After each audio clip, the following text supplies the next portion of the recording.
Welcome back, everybody. It's your boy Big Troy with another action figure review. And today we have the McFarlane Batman from the Hush storyline.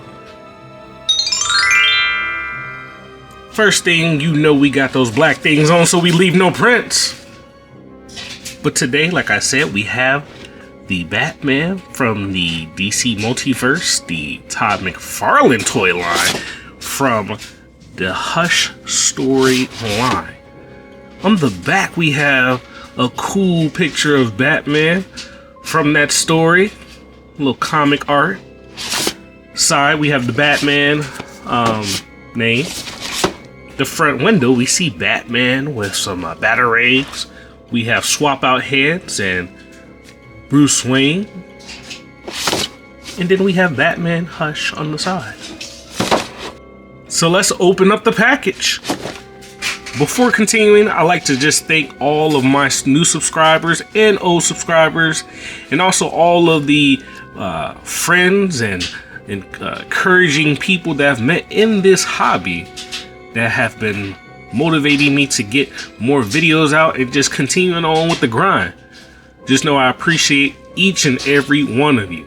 Hush Batman out of the package comes with that wonderful DC peg stand.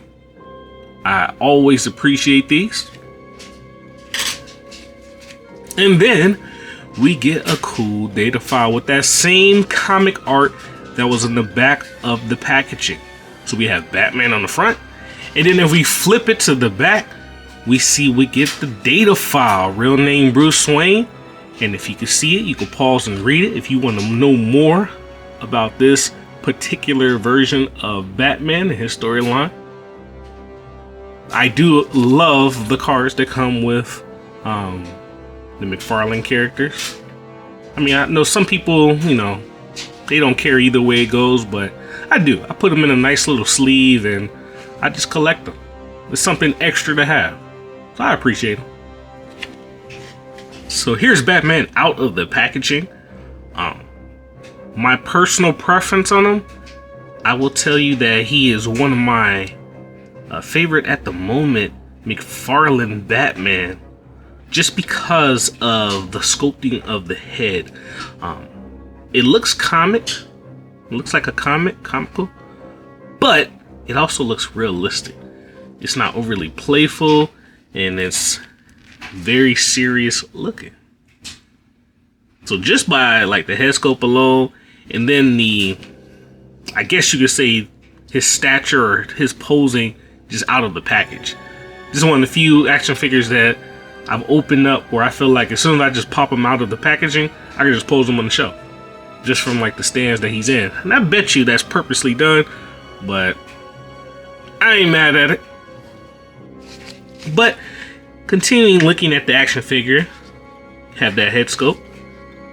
As far as articulation, you can rotate the head to his left, to his right. It is quite stiff.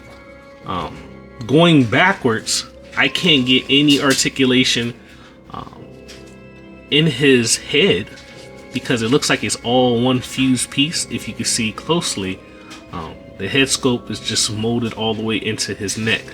So in order to look up, you would have to bend back the entire neck piece with the head attached, and it does not want to go. So that's unfortunate, but it is what it is. As far as looking down, he can look down quite a ways. You can get him in a nice looking pose there. You do have shoulder articulation with the butterfly joint. My figure is a little bit stiff. He probably has to warm up a little bit. But you can shift forward and backwards on both arms. You can get him into a nice looking T pose. You have no hindrance of his cape, because his cape is kind of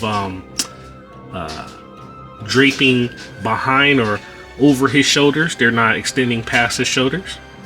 Down his arm, you do have the double joints, so you can actually bend all the way in, like so. On both arms, You have wrist articulation on the ball joint, so you can get some movement there. 360s in and out pivoting. You do have a ab crunch on top of his abs.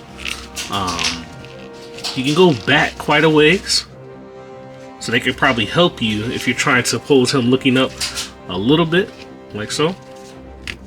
And then you can crunch in about that much. Then you also have rotation on that same ab crunch. Inside the waist, where his utility belt is, you don't really have too much rotation happen there. So it seems like the majority of it is happening at the top of his ab crunch. You have a very nice yellow looking utility belt with a bunch of pouches on it. I don't know if I never really paid attention to the other Batman action figures I have, but for whatever reason, this one looks very detailed. I like how it looks. So you have that. You have the blue trunks, which are like a soft plastic, so you can get a lot of movement in the thigh areas to get them into different poses. Continuing down, you do have the double joints in the legs, so you can get Batman to almost kick himself in the butt. Going further down, you do have that ball joint where the ankle would kind of be, so you can rock any type of direction, front and back. And then you have that wonderful McFarlane toe articulation on both feet, as well as peg holes on the bottom of each foot. As far as the costume design, very similar from the Hush storyline. It is the Hush storyline Batman, which is a pretty simple design. Overall, I love the look of this version of Batman. You got the simple Bat logo on the chest with the gray suit, and what would we call this? Like a teal blue for the cowl, the cape, going down to the gauntlets with the fins, the trunks, and then the boots. So very nice coloring, very nice detail, and a simple looking Batman. But let's take a look at what came with him in the package. Out of the packaging, you get not one, but two Batman Batarangs. And I feel like at this point, I got so many Batman accessories, I can actually put together my own armory for him. It'll probably be very helpful, so I wouldn't lose like these little pieces and then know exactly what I have. So that's pretty cool. And then in addition to the hands that come on the character out of the packaging, you get a pair of closed fist Batman hands, which is pretty nice. And then you also see the little kryptonite ring from when he was fighting Batman. When he was fighting Superman on his right hand. So that's pretty cool. That did cause me to double check the right hand on the hands that came with the action figure out of the package. And this right hand does not have the kryptonite ring on it. So that is something that's just unique about the closed fist pair of hands that you get inside of the packaging. And just to see what that looks like, let's go ahead and pop it on. Once again, we know that to take these hands off, you want to pull directly off. And we got those nice pegs, the ones that I'm not afraid of breaking. And then you just want to push until you hear a snap and get a nice little snug, firm fit. And boom, you got Batman with that kryptonite ring. I think I'm gonna have some fun trying to pose this version of Batman for some toy photography. Looks pretty cool. So overall, I do like this action figure. If you've been watching my videos for any little bit of time, you know that I collect quite a bit of Batman action figures and Superman.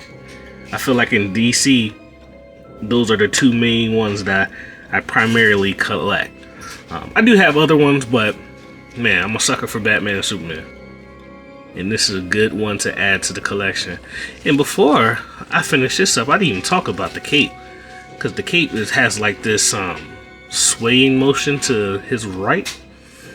Capes like this, they're cool. I wish you know, sometimes they were more in like a static pose to where you weren't stuck to, you know, like the wind blowing to the right. But it is soft plastic or softer plastic. So like if you were taking toy shots, you can kind of just bend it out the way or maneuver it any kind of way you want to kind of get a different look. You would have to play with it a little bit. But I do like this figure. Tell me your thoughts in the comments. If it's your first time, think about subscribing. We try to get out at least one toy review or something toy related or comic related a week. We do a lot of toy photography. You can check us out on Instagram. Sometimes I post pictures on YouTube that I take. And let me know you guys' thoughts. Is this a pass? Is this a grab? Let me know. Looking forward to hearing from you guys. But until next time, y'all be safe. Peace.